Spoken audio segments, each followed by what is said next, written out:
recording, but the little screen says that it's recording. Well, it is now. It Okay, is now, yeah. Great. Thank you. I'll shut up again.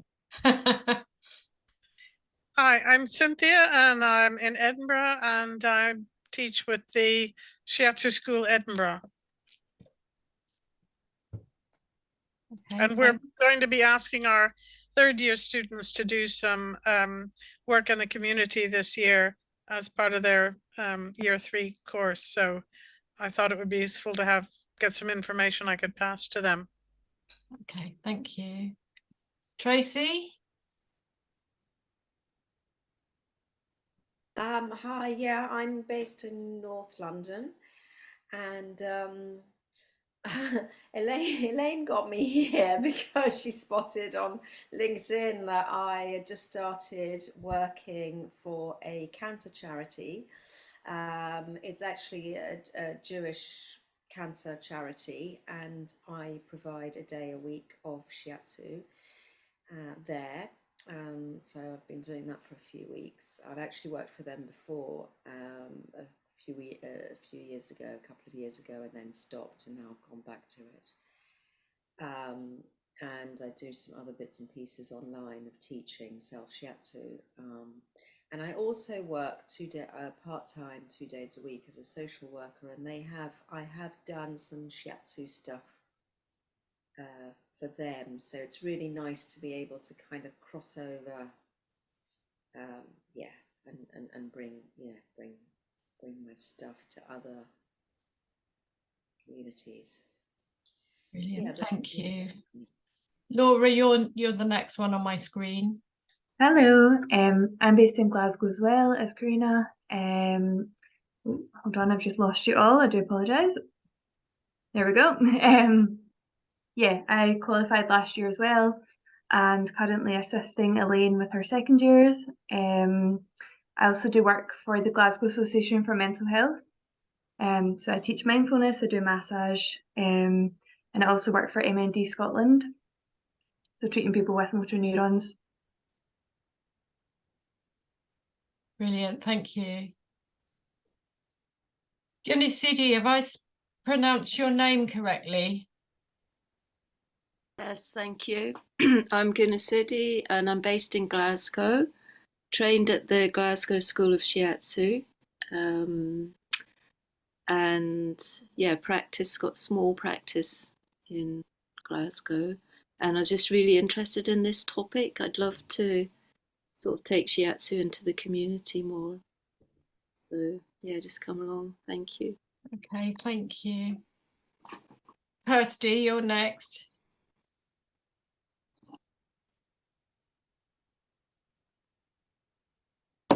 In Totnes in Devon. Sounds like Glasgow's the happening place though.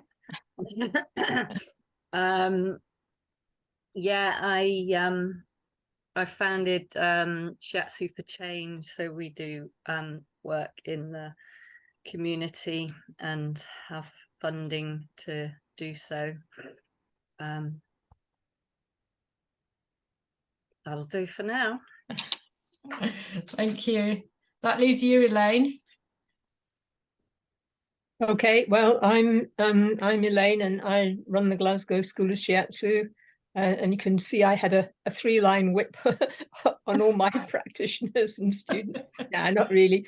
But I've spent actually quite a bit of the last couple of days just sending off messages to all sorts of people on Messenger and WhatsApp and because I do think that this community thing is really good. And although we've been doing community projects with our third year students as a very free and open thing, just go off and spread Shiatsu into the community. And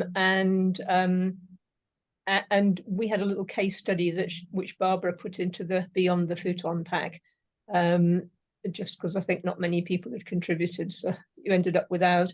But we just found that that community stuff is really good at getting Shiatsu out there, which is what we all want. Yep. So that's all I've got to say, other than that I'm a co-chair of the society for the moment.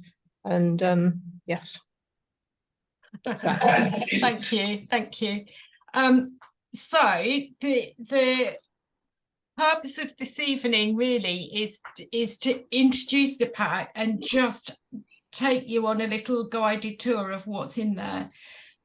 So it is now up on the website, but it does represent a little bit of bedtime reading, because I think we've worked out that it's about 45 pages long.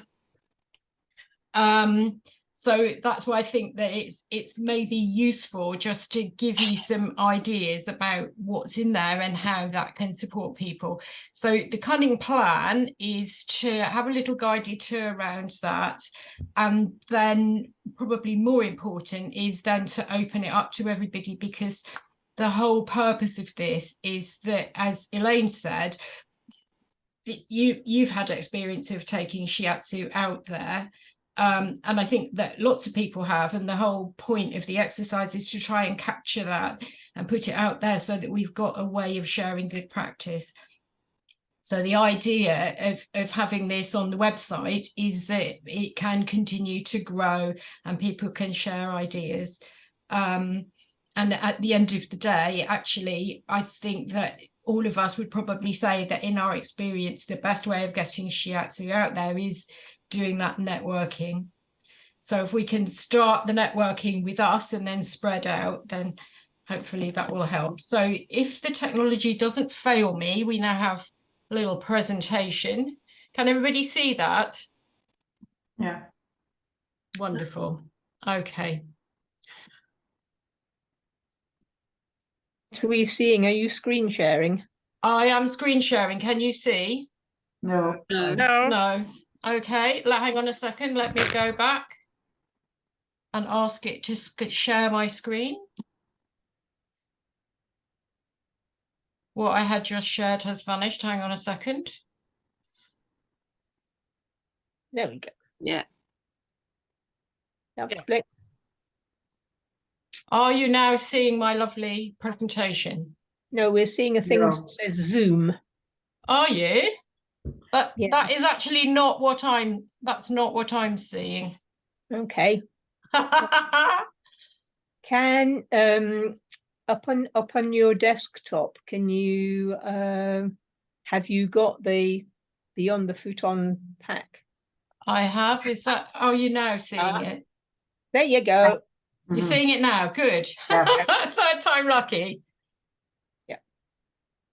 Okay. And then- Okay. Here we go. Here we go. So.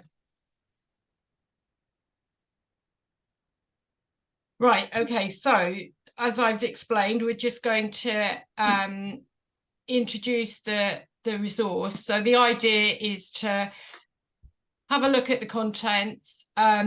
We've thought a little bit about when you go onto the website and have a look at it, it's quite a big glossy kind of online book, but obviously for it to be user friendly, and also if people need to be able to have a more plain view, we've put some accessibility options on there.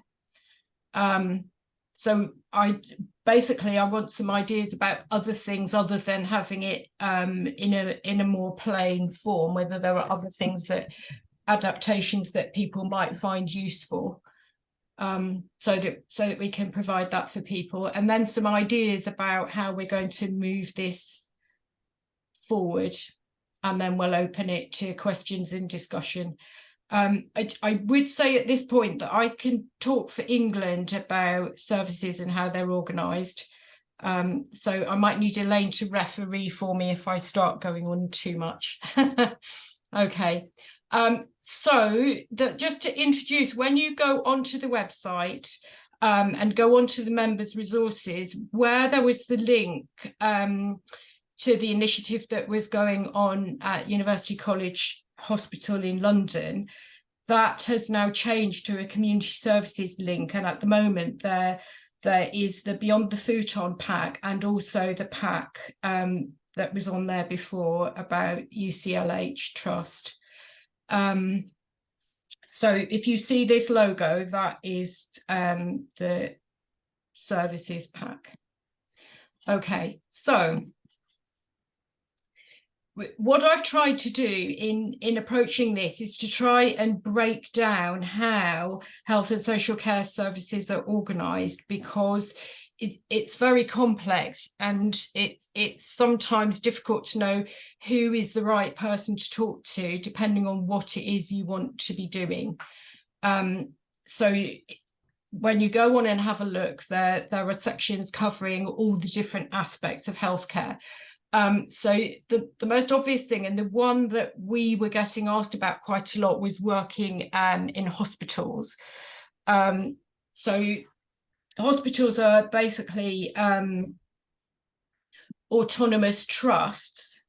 So they all have their own ways of working and their own ways of organising themselves. So it's pretty much impossible for us to say, yeah, if you're interested in working in a hospital, this is the person that you need to talk to. But there is some headline bits of information that it's useful to know. It's fairly difficult to get to work in an acute hospital trust as a complementary therapist, though they don't employ very many. But if you were looking on the NHS jobs website, you would need to look under allied healthcare professionals, and the specialty where you're most likely to get employed is probably in some kind of oncology, so cancer care or palliative care services. And where there are schemes running, most of the time they are with the staff. And so your way to make contact with them is actually through the human resources department. And some trusts are really good and have really well developed staff wellbeing schemes, others don't. So it's a question really of finding a contact and getting in to find out what's going on. Sometimes it's quite good to do that through members of staff, because they'll know how their trust runs.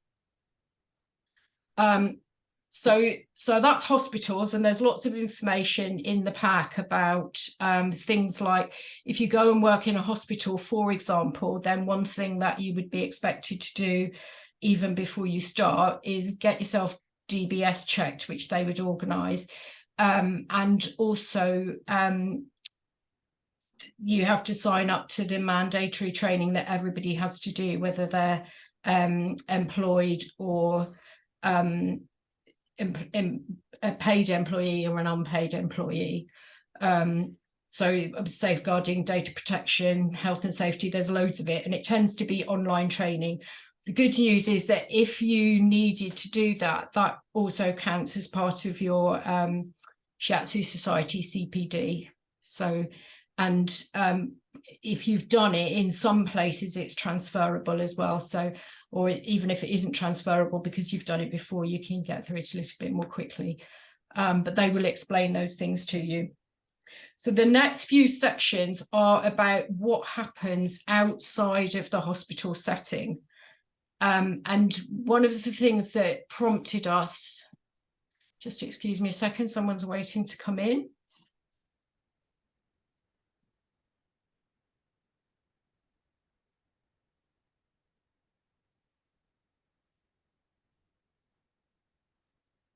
I can't see who that is.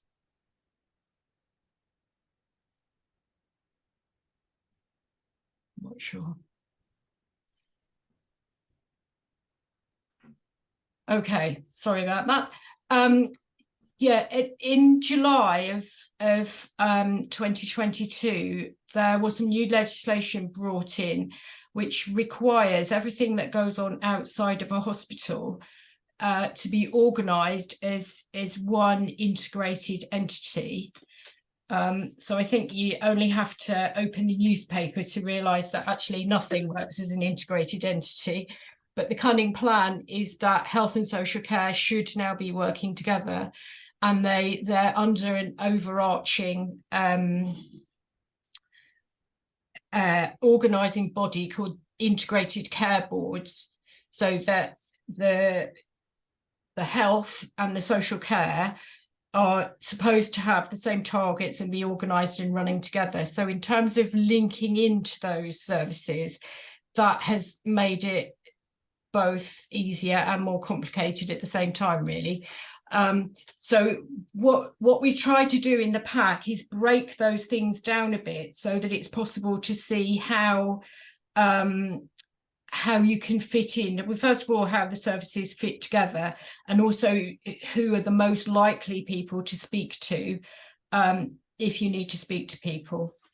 Barbara, can I also just say that that a lot of this relates to England, but there is a similar kind of thing going on in Scotland, just because we happen to have quite a few Scottish members. Absolutely. So yeah. So I mean, obviously the acute hospital, how they work, and the hospital trust organisation is exactly the same in England and Scotland, except that it actually in Scotland they're a little bit more innovative.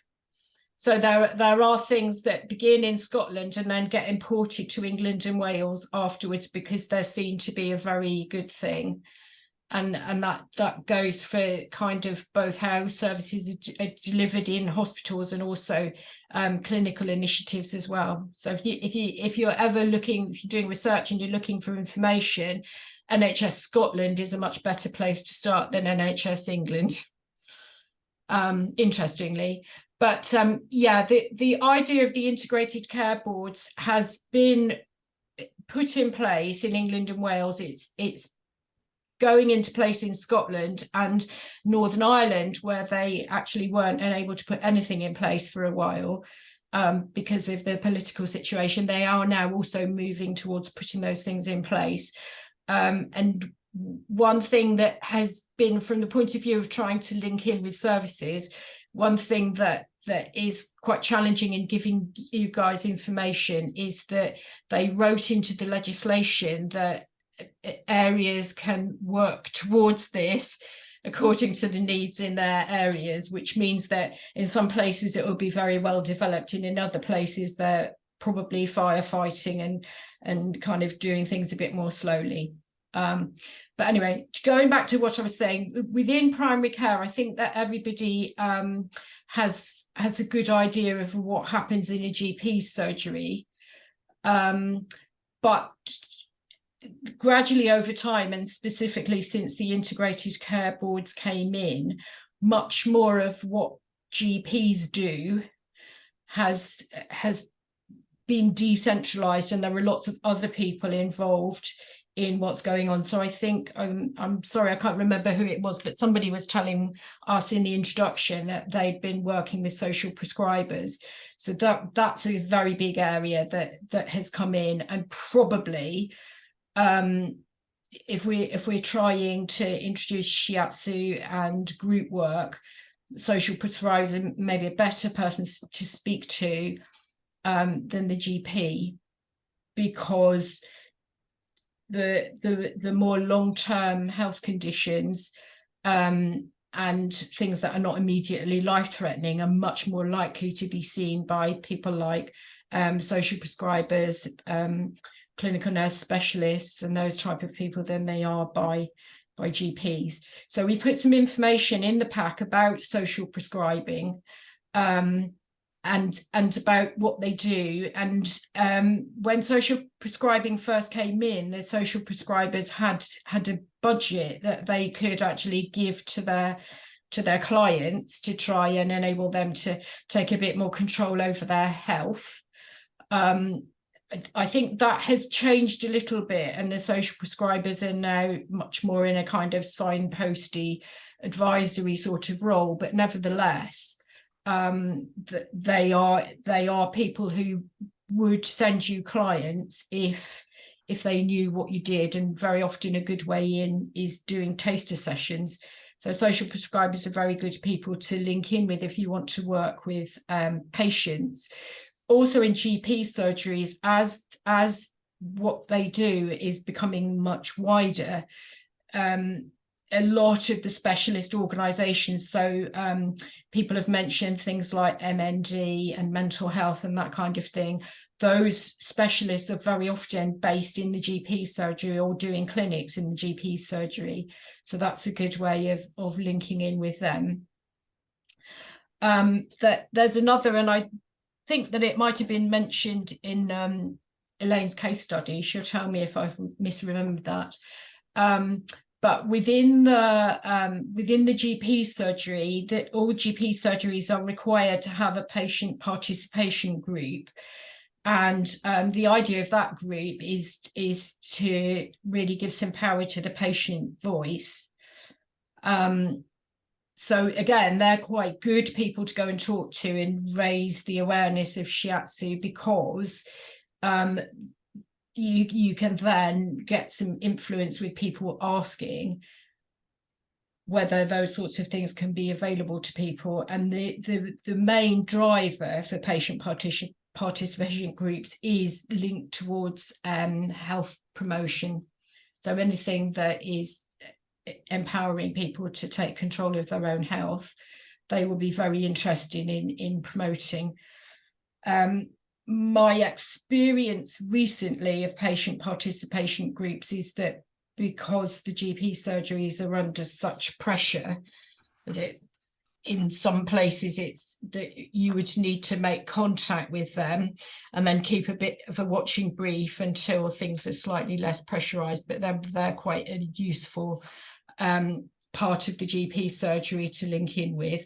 And then if you were thinking about working supporting staff, and in the same way that the acute trusts very much have autonomy on how they decide to do things, lots of GP surgeries are also being much more aware of the needs of their own teams and their own staff, and having staff wellbeing days and things. So you can link into those. The practice manager will be able to tell you what's going on with them. And as we go through the pack, there's a whole section about some of the targets and some of the overarching things that all health providers are expected to put in place. But practice managers particularly will have a really good overview of what the targets in the practice are. So if you get to find those things out, then if you want to go to them and talk about something, will then have a very good idea about how you want to tailor your suggestion of what you're going to do with them, what their priorities are. So I live in quite a rural area, and there's quite an emphasis on tackling rural isolation. So if you were suggesting that you wanted to offer some sessions in a little village hall somewhere, and get people together and, I don't know, do something like that, if that's going to tick off one of their priorities, that might help to actually get them to take your ideas on board. So the next section, I've put in some information about the voluntary sector.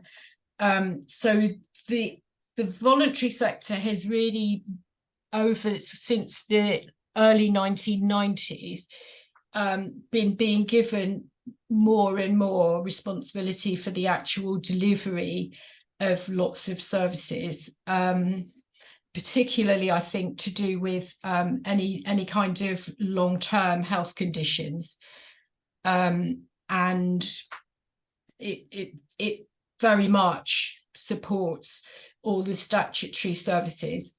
And I think particularly recently, what has happened is that in that voluntary sector provision, that it has become very, very complicated, and the commissioning process. So some of these things began when we first began to feel a financial squeeze, that services were actually being commissioned by the statutory sector, so that they were in charge of making sure that these things were delivered, but they were asking the voluntary sector to deliver them on their behalf. And in any statutory service, they have an important duty to show that they're giving value for money, which I would have to say in inverted commas, but nevertheless, obviously it's public money, they have to spend it properly. So there's quite tight accountability and quite tight targets. But what has crept in is the tendering, the whole tendering process has become shorter and shorter and shorter. So there used to be voluntary sector organisations who were actually able to provide a service for long enough to let the service bed in, let it development, evaluate it, do what they need to do, so that by the time that they had to retender, everything had had a chance to both bed in and grow.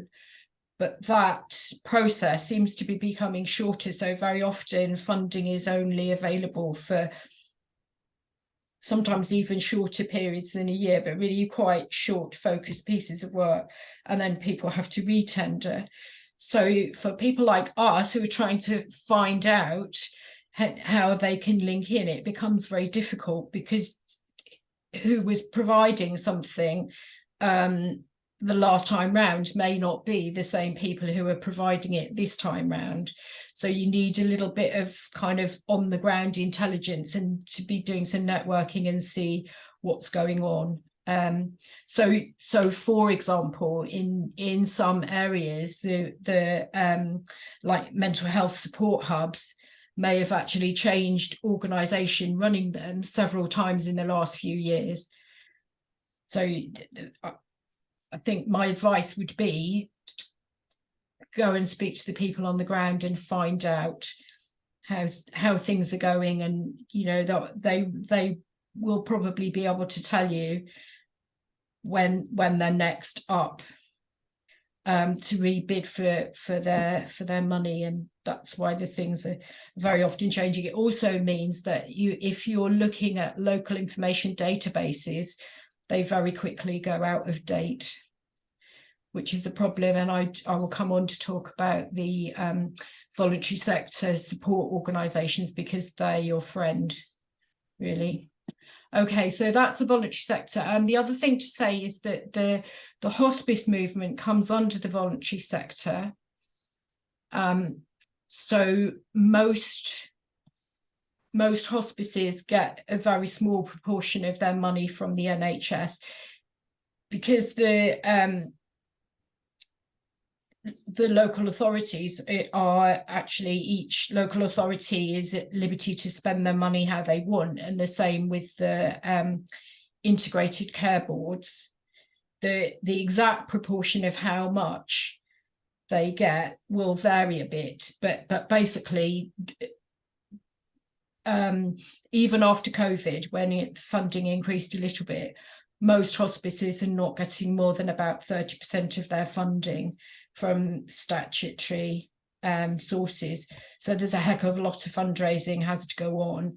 And if you go and work as part of a hospice complementary therapy team, it's very unlikely that it would be a paid role. There are some, and they tend to prefer people who have got more than one therapy that they can offer, just because that gives them a little bit more flexibility. So you just need to keep an eye on that. But generally speaking, within the hospice movement, everybody except the clinical staff are all volunteers.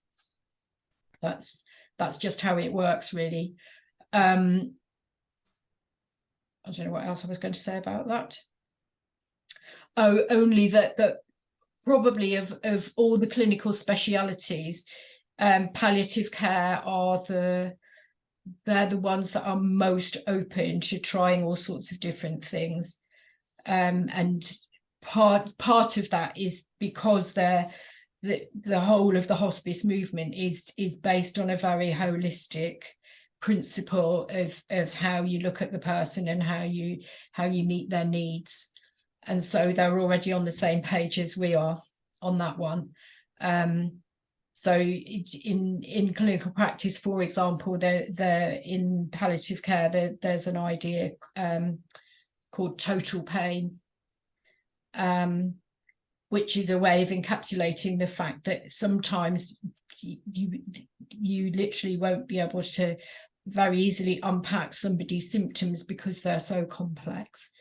So whereas if you're in more acute care, people are just trying to sort out their own specific bit of the person's anatomy and physiology. This is a much more holistic approach. So they're quite good places to get linked up with. And some of the hospices have very well developed services that actually also look after carers and staff. Some do, some don't. It depends on the state of their funding, really. But they're good people to link up with. And generally speaking, for the hospices, you get in touch with voluntary services. If they have staff services up and running, but that's normally run jointly between HR and the voluntary sector, the voluntary services organizer, because you would be still probably working as a volunteer. And then I put in a little section about the independent sector, basically because quite a lot of the institutional care for older people, and also quite a proportion of the care for working age adults who need some kind of extra support, are actually provided by private organisations. So they are providing services, but they are paid for rather than not for profit. So it's worth knowing how to link in with those people. Oh, sorry. Okay, so there's a whole section at the beginning of the pack all about who to get in touch with and how those things actually work. And the other thing that we've included is there are a few initiatives that it's useful to know about, so that if you had to write a bid or you were talking to somebody, you've got a good idea about the type of language that they might use, or the ways that you can align yourself to what they're talking about, basically. So there's a movement towards getting people to take much more responsibility for their own health.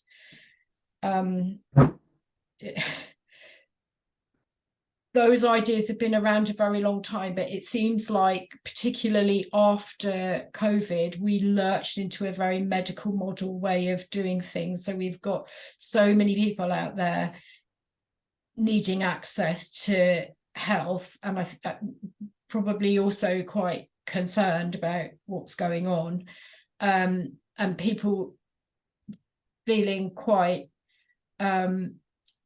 disempowered from being able to take control of things for themselves. But behind that, the NHS and the social care services are trying to put in place some things. There's an initiative called Making Every Contact Count. So if you were talking about linking up with a service that maybe is trying to help people build their own health resilience, having a look at those initiatives and using some of that language. So the idea, I mean, it's a bit instrumental, but the idea is recognizing when people come to you with a particular concern, so that you can actually use the form of words that they would be looking for, I suppose. If they're ticking off things when they're assessing your bid, if they're ticking off things about, oh, does it fit this criteria and that criteria, it's quite useful if you can have a look at that. So there's some information in the pack about that. There's also some information about Health Watch, which is an overarching organisation, and there's an equivalent in Scotland, which again is about the service user's voice. But Health Watch has a very good overview of what's going on and what the priorities are, and also what the gaps are. So whilst they're primarily, one of their functions is to enable people to actually say when things have gone wrong, one of the other things that they're doing is keeping an eye on what's going on. So they're a very good source of information if you're thinking, I perceive that there's a gap in provision here, that I might be able to approach somebody and look at doing a project. But I don't know if that's actually true. I haven't got the evidence. You can talk to your local health watch and they will certainly give you some information about that. I've included a section about funding, and that is in there, and it's lovely that we've got Kirsty on the call actually, because that's a very good example of and maybe you can give us some feedback a bit later, Kirsty, but about organisations who are out there who can help you link into sources of funding. So that in every area there is an organisation which goes by some name that is similar to voluntary action or voluntary services organisations, and their job is to oversee the voluntary sector in their area. So if you go and have a look on your local, you could look in the library, but if you put voluntary services for your area into the search engine, when it comes up, what you'll see primarily, and we have put the links in the pack, but what you'll see first of all is what looks like a link to, if you want to go and volunteer, go and talk to these people. But they're much more than that, and those are the people who have all the information about what's going on in your area. They very often put together events where you can network with other voluntary organisations. So they look after, in their area, they look after both tiny little organisations and also quite big ones. But they've got an oversight of everything, and they have development workers who can help people develop bids, find streams of funding, and just support things that are going to serve the local community. And you know, once a perceived need has been identified, they can take you through the whole process. So they're really useful people to know, and they will have all the up-to-date intel, much more than, for example, we could. We can possibly know everything, but they're really good people to signpost you to.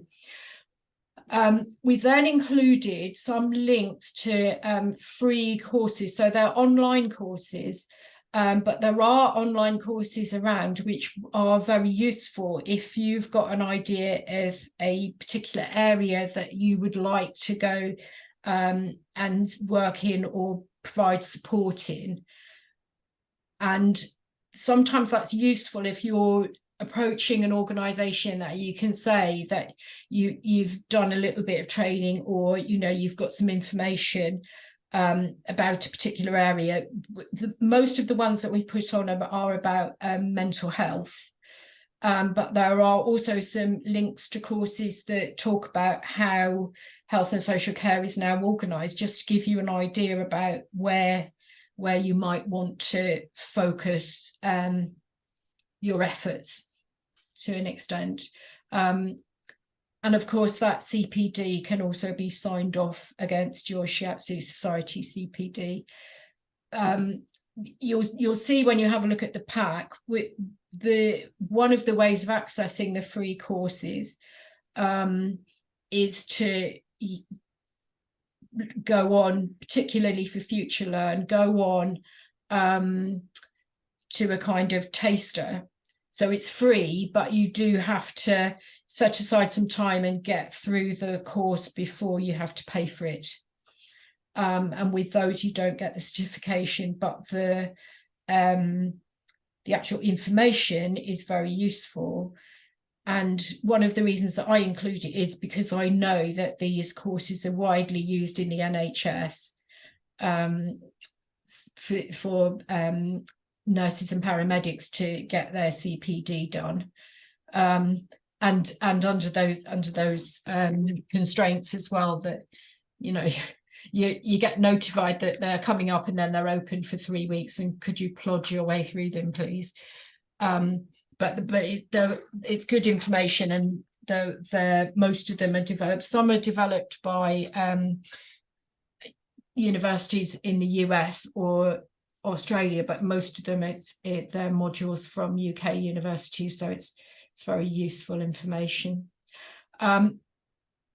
We've put a little bit of information what we could find out, because there's not very much around, and as it becomes available we'll add it in, but we've put a little bit of information in about Northern Ireland. And then finally there's a section of resources that actually might help you with planning.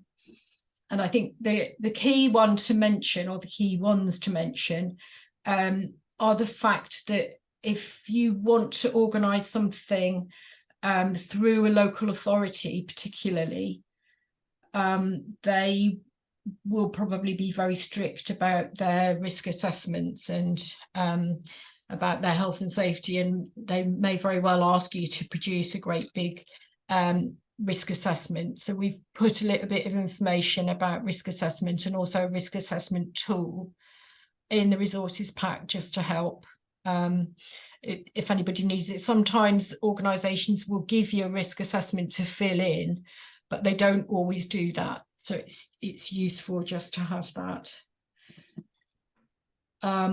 So those are the other things that you'll find there in the pack. Okay, so as I've said, what we've done on the website is the actual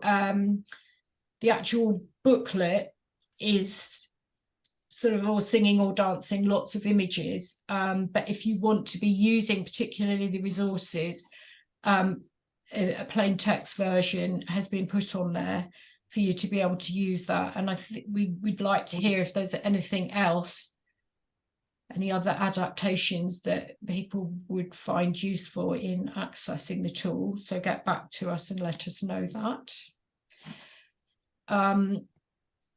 So I think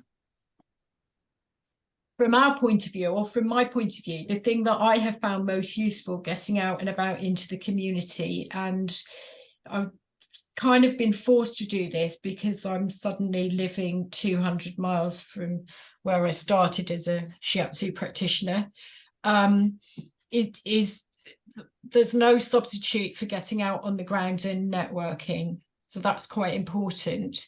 And in taking initiatives out from your own practice out into the community, it is much easier if you've got somebody working with you. So I think my advice would be working with other practitioners for some of these things is actually it's useful in lots of ways. So I think one suggestion that I have, having put this thing together, is that our peer support groups would be a very good starting place for actually taking this even a bit wider. And from the point of view of ourselves as the Shiatsu Society developing our document, we would love some more successes that we can share, because we know that there's loads and loads of good practice and lots of ideas out there. So it's just capturing it so that we can share them with everybody else. Okay. So I think it's over to you guys now for questions and discussion. I would really like to hear from Kirsty as to how she has put together her projects. Yeah.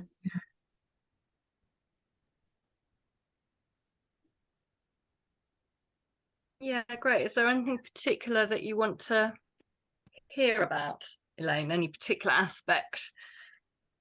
Well, I see that you've got a program with women refugees, and I wondered how that came about and how you kind of pinpointed that there was a specific need there as opposed to all the other places that you might have looked into. Yeah, so it's not quite correct, actually. I've got a project with women and a project with refugees.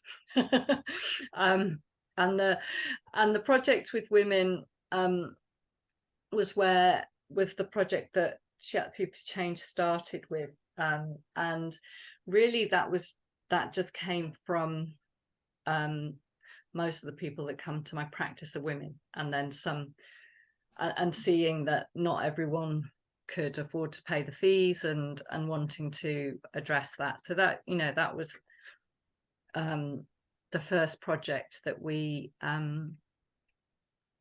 put out. And then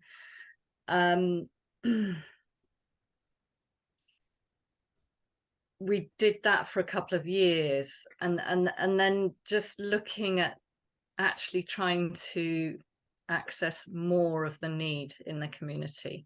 So really wanting to work with the people with the most need, and doing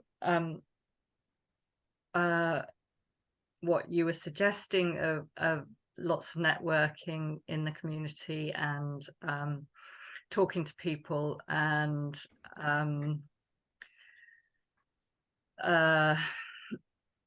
finding out, you know, actually where there's need, but also where there are organizations who are willing to engage and create beginnings of partnerships. So could you say a bit more about applying for funding and how you were supported to do that? Yes, well, I mean, like you said, I was supported by my local CVS, community voluntary service, I suppose, and they handheld me through the whole process. They were amazing, you know. I couldn't have done it without them. Because obviously you can't apply for funding as an individual, so they helped me with my business structure, choosing a business structure, and we decided to become a community interest company. And then they helped me write my first bid. In fact, pretty much wrote it for me, and a subsequent bid. And then since then I've written my own bid once as well, for Awards for All, and then a few others here and there. So Awards for All funding that the lottery run is quite easy funding to get, at least for a few years, but you do need to have a business constitution.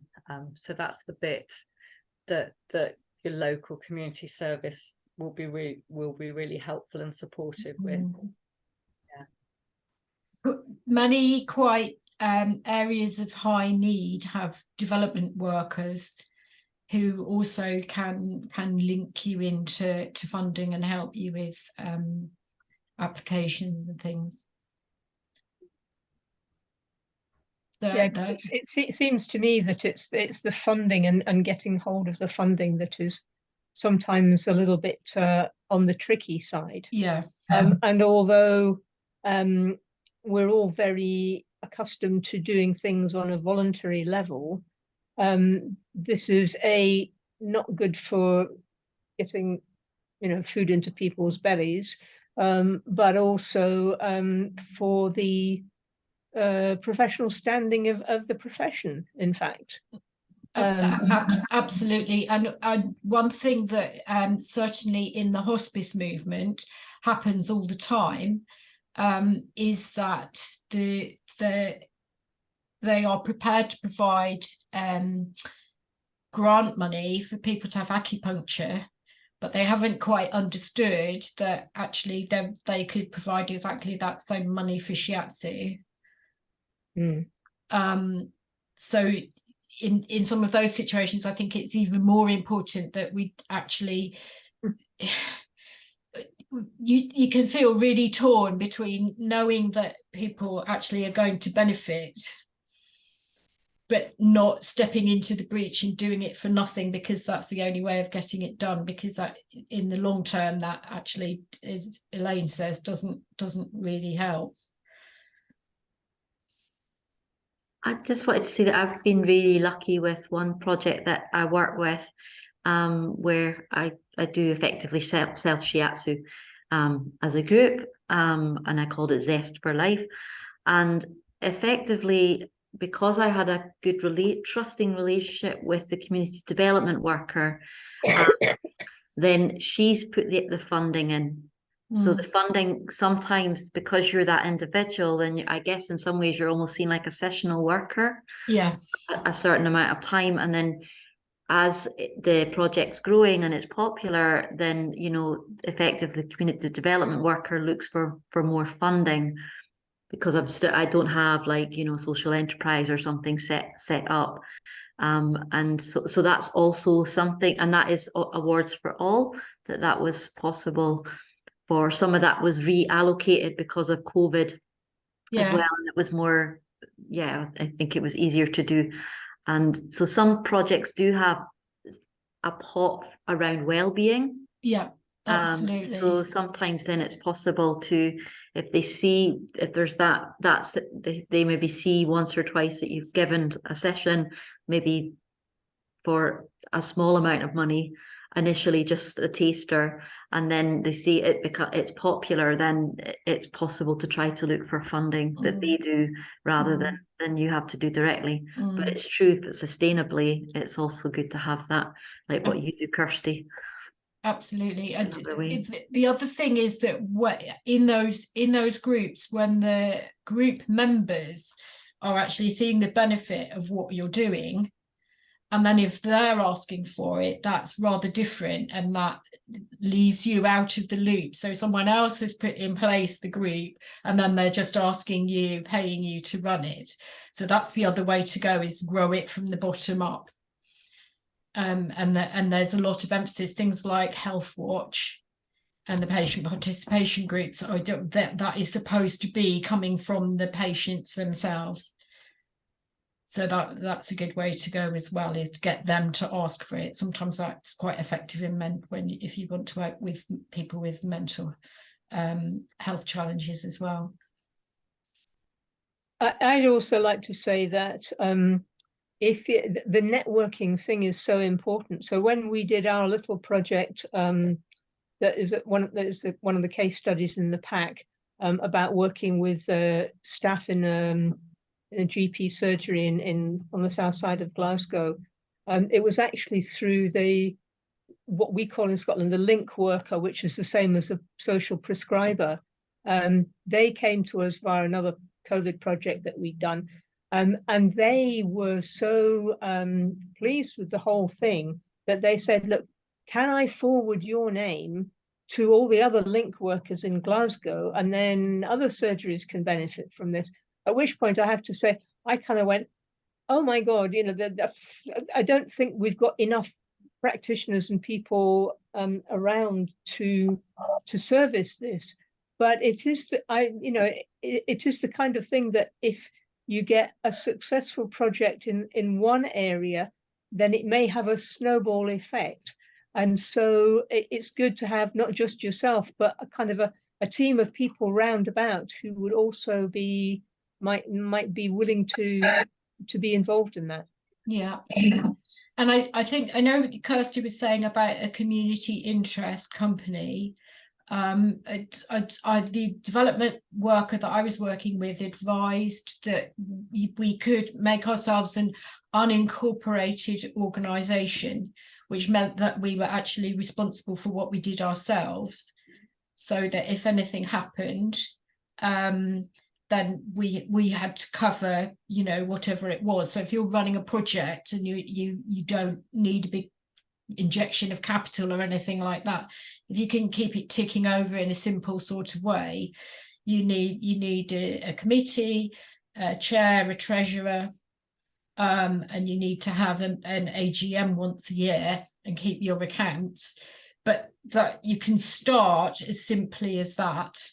and still be able, there's some information about it in the pack, but you know, so if you find that things are snowballing but you're not quite ready to take that huge step, there is a little bit of a halfway house that would enable you maybe to, you know, get together with several of you and make those first tiny steps, so that as Elaine was describing, if things started taking off, if you did have enough people that you just wanted to loosely organize it, that's a way of doing it which is recognized as a kind of legal way of doing it. Kirsty, you're about to say something. Well, it's just, yeah, I was just going to say, I wouldn't call incorporating as a CIC a huge step. It was very simple. I had admittedly been trying to incorporate as a charitable organization before that, and that was very, very difficult. So it felt like a breeze, actually.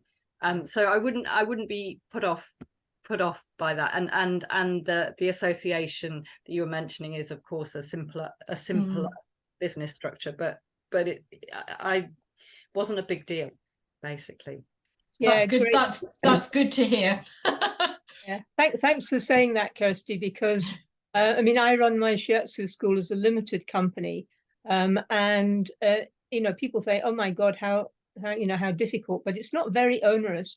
And I believe that a CIC is a fairly similar kind of thing, that you do have to be registered with Companies House and you do have to keep accounts. But other than that, I don't think that it's that hard. And I do think that it gives you a certain legal entity, so that people know what you are. And it can also mean that, yeah, I would say gives you possibly some protection as well. Yeah.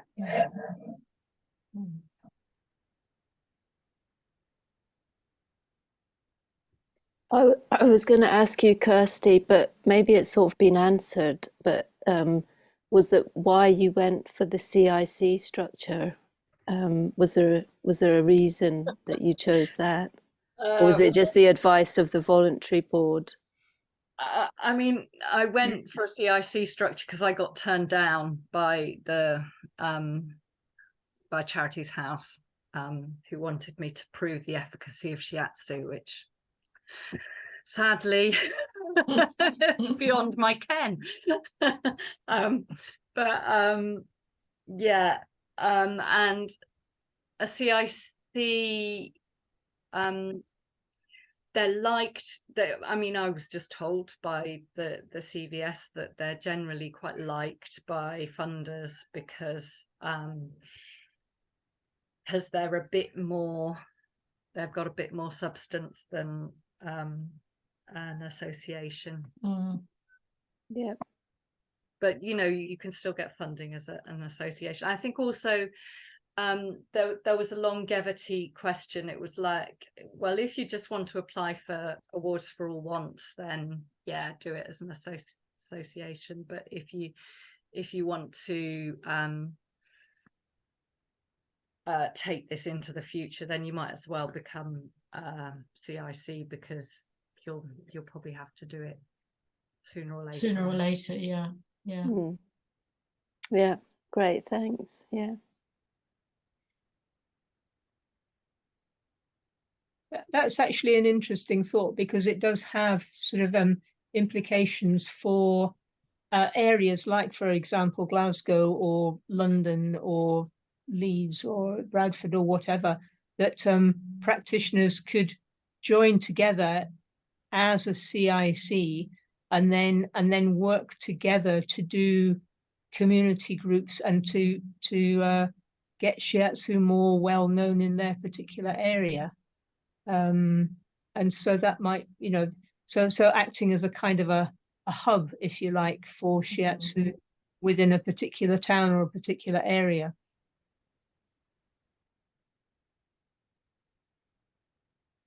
I think there are some areas that are kind of have a more of a density of practitioners than others, aren't there? But I think even where you haven't got anybody particularly close by to work with, I think that it's quite supportive, isn't it, to know that you can share the burden with somebody.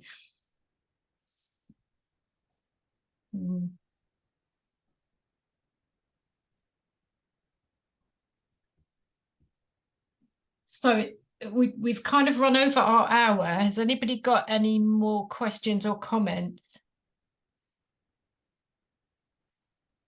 The pack is in the members resources area on the website under community services in all its full Technicolor glory.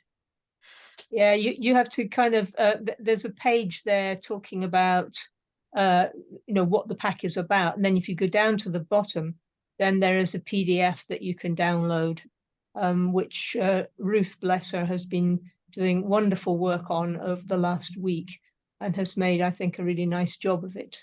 It looks beautiful. She took all my very dry copy and turned it into a thing of great beauty. Yeah. And please remember that it is a live document, so we will be updating if there's anything that anybody wants, to put in, even more little kind of case studies about projects that you've done or things that have been helpful. All of those are very welcome. We're particularly keen to hear good practice that people can share, because that's going to be the way forward, because the whole thing is so dynamic. So, something that was run by charity X last week might be run by charity Y this week. So it's an ever evolving kind of scenario out there. So, sharing good practice is absolutely key, really. And also sources of funding and so on, because of course, if you're working on a voluntary level, it's relatively easy to get into all sorts of places. And, our third year students one of them has recently done something in her local libraries, because she happens to be a librarian. And up in the Highlands, there's a whole system of health. It's called High Life Highlands. And it's, getting health into all of the libraries. So that is useful, but also just on a voluntary basis. I have another colleague who is a health and safety expert, and ended up giving talks about Shiatsu to 2 groups within a very large British company, to all of the heads of HR about Shiatsu and the benefits that there could be, specifically for people with menopause, but also just in general. So there are all manner of different places where we can get beyond the Futon. Absolutely. And some of them may need to be voluntary to start with, but I could imagine that, if you get into a large company, and within the HR, there's all sorts of statistics about how useful Shiatsu is for keeping people in the workplace, particularly for things like back pain. So in across quite a bit, actually, I don't know if this initiative exists in Scotland, but in England, local authorities have brought in a system of having well-being champions in workplaces.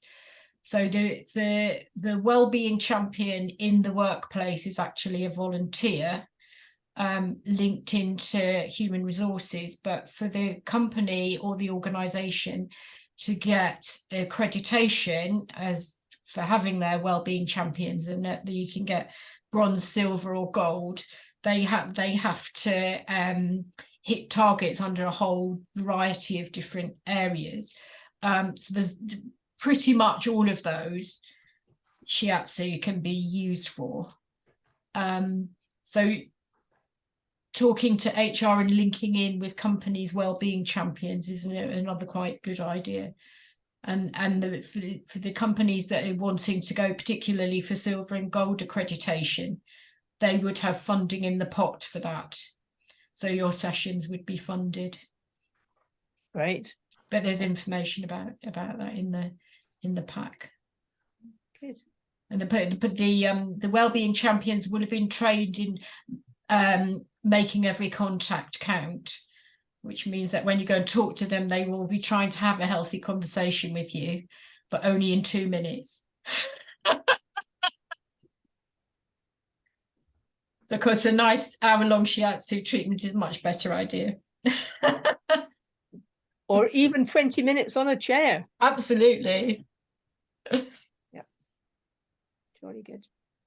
I just want to say, I just want to say a really big thanks and appreciation for all the knowledge and the hard work and all the experiences, pulling all that together and really making that as a resource, as you say, Elaine, a working document, one that can keep getting fed and grow. I think that's really, really supportive, especially in this time this evening, and just having different people's experience is a really good way for connecting as well. So Great. I just wanted to really say how much I personally appreciate it. I'm sure others really do as well in the Shiatsu Society. So thank you, Barbara, and others, Elaine, who've helped make that Barbara has happen. done an excellent job with this. She really, really has. It's been quite a mammoth piece of work over the last few months, and I hope that the members will find this. Well, I'm sure that those who use it will find it an excellent resource. And Ruth, who's not here to be thanked, but has turned it into it's really lovely. Yeah, I'm sure you'll enjoy browsing it. Yeah. Good. Okay, right. Well, having kept everybody for an extra 15 minutes, I'd just like to say thank you, everybody, for joining the group. And there's the nugget of a plan to actually use the resource as a focus for going around and visiting some of the local support groups.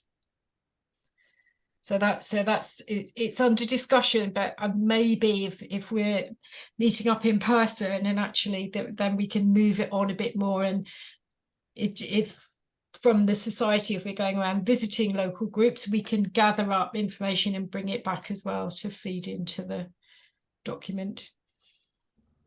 Okay. Anything you want to add, Elaine, or shall I close the meeting?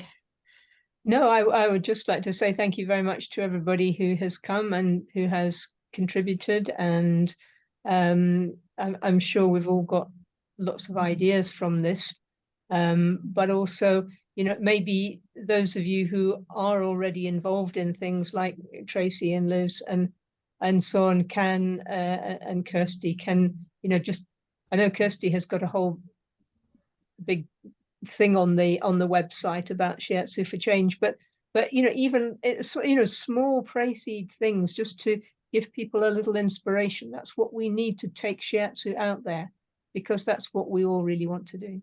Absolutely. Brilliant. And yeah, I really just want to thank you as well. I kind of found it all really interesting, and I'm hosting a graduate Shiatsu grads little thing day soon, so I'll discuss it, I'll raise it and bring it to their attention. And yeah, I really like the idea of working together as a group to create something. Yes. So yeah, thank you. Yeah. Oh, that's brilliant, Tracy. Thank you.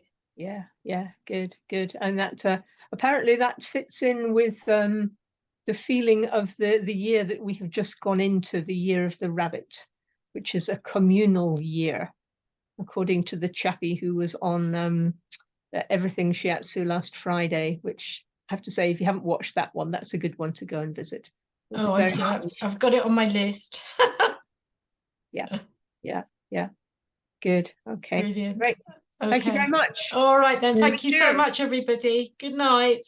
Good night. Bye. Bye-bye. Bye.